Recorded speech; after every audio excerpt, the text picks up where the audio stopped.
In this quick video guide, we'll talk about how to make a breezy top using view A of Simplicity 9462. You're going to want to cut out pieces 1 to 4 and 6 to 9 and also adapt a lower hemline for your front and back pieces around 37 centimeters from the large circle notch. Certain pattern pieces will also benefit from overlocking or being finished with a zigzag stitch. These are the centre front edge below the large circle notch, the centre back, the side seams on both your bodices and your sleeves, and all around the pocket if you're using it for the dress. Plus, when you construct the armholes and inset the sleeves, I would then go and overlock that edge too. So here I have my front bodice pieces right sides together, and I've sewn from that lower circle marking down to the hem and overlocked the exposed edges. Next, we're going to make button loops. So these are your strips folded in half lengthwise with right sides together and then stitched with a 6mm seam allowance. And then you will use a needle or a loop turner, or however you like to do it, to turn these right side out. And then I like to just give them a roll to ensure the seam allowance is all curled up inside them. One loop piece will actually make 2 loops because you will cut it in half to be the perfect length.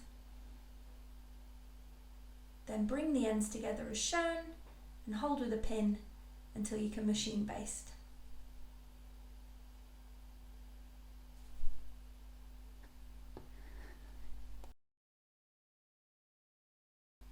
Then you're going to pin and baste these in place following the markings on your pattern pieces on the right side of the garment, and then they need to be pointing away from the seam allowance. Now we're going to create our neckline facing. You can see I fused interfacing to the wrong side of each piece. Now I'm pinning right sides together below the circle marking and keeping the notches on the outer edge away from the pins. You can sew that short seam starting at the circle marking, and then you're going to open out and press over the notched edges by 6mm on each side. You can actually also press under the lower edge of the facing by 6mm at this stage too, but I chose to save this until later. Then to install the facing onto the front bodice, you're going to place them right sides together. I've actually opened up my front bodice to keep one half out of the way while I pin. You'll pin the facing in place, matching the raw edges of the unnotched unfolded side, and importantly, you want the large circle marking on the facing to sit on top of the large circle marking on the bodice so that the two match. Then you'll keep everything else out of the way below that point. Let me just lift that up so you can see. Keep the rest of the facing and the other half out of the way below that circle, and then when you stitch down the length of the facing, you'll stop stitching right at that circle where the stitching line starts at the bottom of the facing. Here we are, I've stitched it right sides together, and I'll quickly flip through to the right side to show you how it should look. Looking gorgeous. Let's turn it over and have a look at the back. Here on the back you can see the stitching starts at the correct place. We've started stitching after that facing seam all the way up to the top, and that's on both sides, a perfect match. And this means that we can now fold back the facing, press it into place so it will cover the raw seam allowance, but we won't top stitch it yet. Next up, you're going to take your 2 back bodices and sew them right sides together, finishing that centre back seam and pressing open the seam allowance. Then you'll take your recently finished front bodice and place it right sides together on top, and you're going to pin both of the side seams. Obviously, because I'm making the top, I've omitted the side seam pockets, so it's just a matter of sewing a single line of straight seams. There we have it, 2 side seams sewn, and then I've gone ahead and pressed those seam lines open. You're going to stitch the underarm side seam of your sleeve, so place the piece right sides together, matching the raw edges, and pin. Then you can sew and press the seam open. Here is our pressed open sleeve seam, and you're going to want to turn it so that the sleeve hem is closest to you. First you'll press over 1.5 centimeters. Then you'll fold over a small 6mm hem. Together these create a double folded hem through which you'll be able to feed your elastic.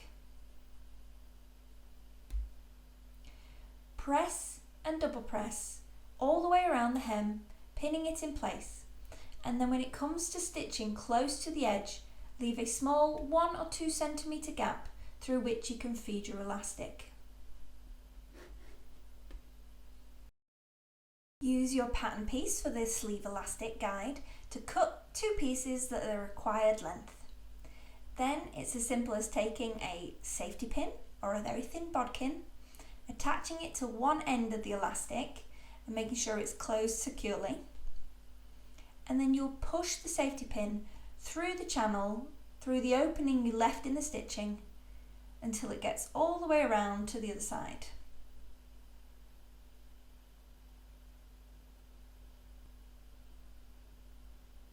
Once you've made it out, overlap the 2 ends of elastic using a pin to hold them in place, and then stitch with a very narrow zigzag stitch to secure the ends.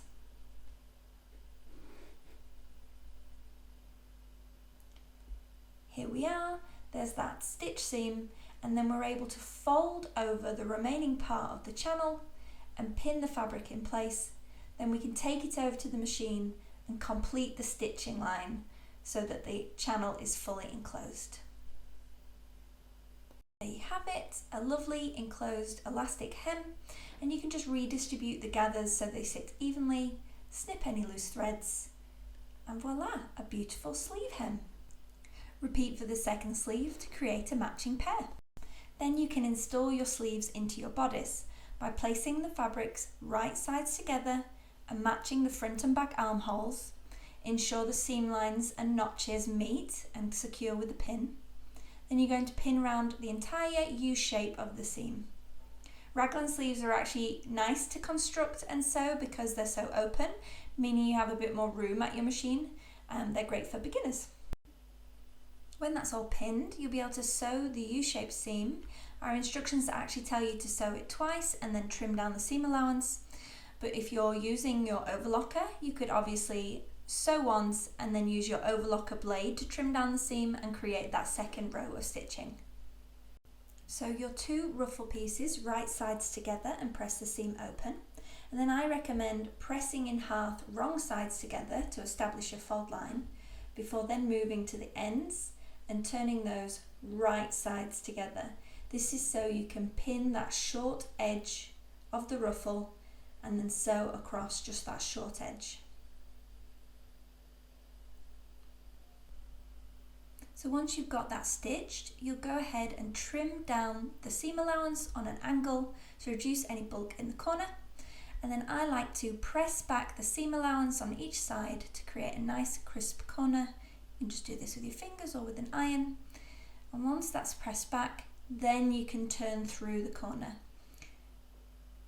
Here we go, and if needed, you can still use a little point turner, a seam ripper if you're careful, a pencil if you're feeling nervous, and just poke out the corner to keep it nice and sharp.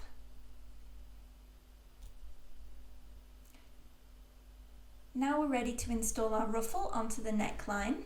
You're going to pin in place, matching the front edge of the ruffle with the front seam of the facing, and you're going to match centre backs and any other notches.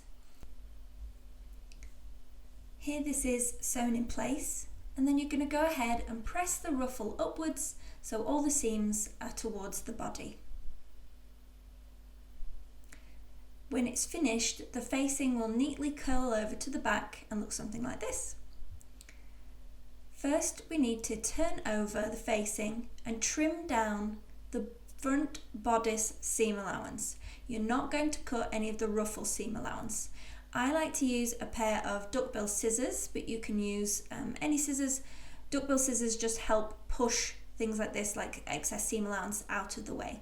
So you're going to trim that down to around 6 millimeters.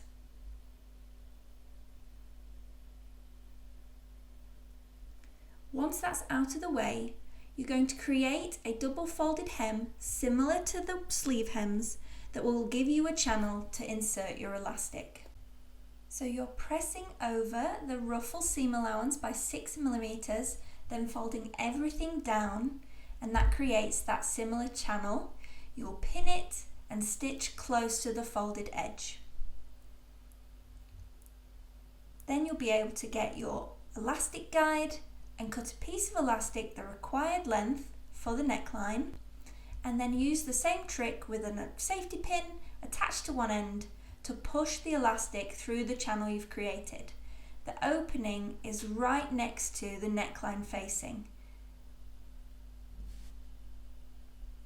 Push all the way along just as you did before. Mine's going a little bit fiddlier as you can see on this video, but the same method of pushing throughout the casing.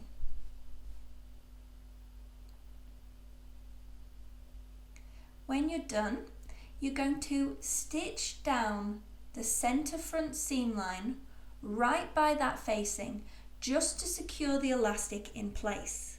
Only a few stitches are needed. Then you'll be able to trim off any excess elastic that was left. Trim close to that stitching line, leaving only a little bit of elastic showing. Now you can turn the facing to the inside and see a lovely clean finished edge.